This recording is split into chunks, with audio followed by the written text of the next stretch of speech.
Well, it's been 14 years in the making, and today, finally, McDonald's threw open the doors to its first restaurant in Moscow.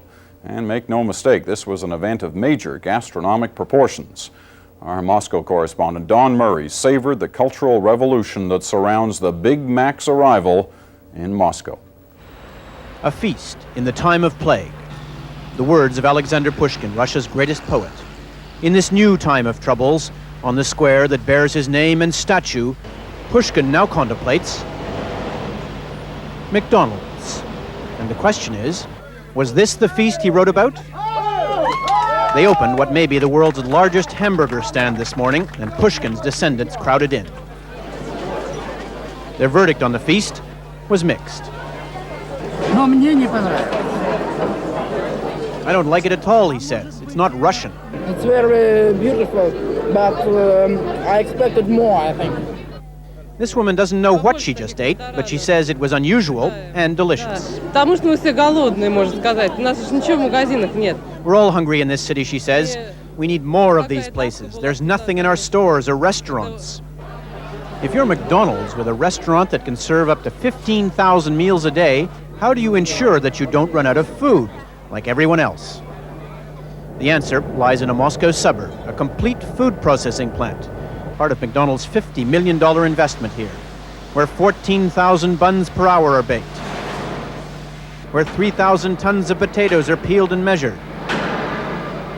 where 10,000 patties an hour are prepared and frozen. That's expensive, and so is the end product for the Soviet consumer. A Big Mac, French fries, and a drink is the equivalent of half a day's wages. Some unhappy Muscovites are publicly protesting. 7 or 8 rubles for lunch, he says. They're ripping us off. But those inside are still trying to digest the service. I spilt my milkshake, he says, and I thought they'd bawl me out. Instead, they gave me another one. All of the staff have been taught to smile relentlessly, all the time. I smile to anybody and they say, "Oh, what's wrong? What's wrong? I wonder what has happened. Why do you smile?" They think that I'm laughing at them. And so, on this day when cameras jostled and public relations triumphed, the head of McDonald's Canada, the prime mover in this joint venture, waxed lyrical, invoking Pushkin himself.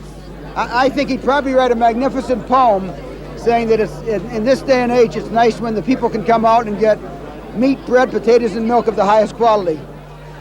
What Pushkin did write was this: happiness can only be found in communal pursuits. They started lining up this morning at 4 o'clock. Happiness today in Moscow lay in the communal pursuit of a Big Mac. Don Murray, CBC News, Moscow. And 2 more signs of the instant hit McDonald's was today. The store had to stay open several hours past its posted closing time because there were so many people still in line. And the store set a McDonald's record for most people served on an opening day, 30,000.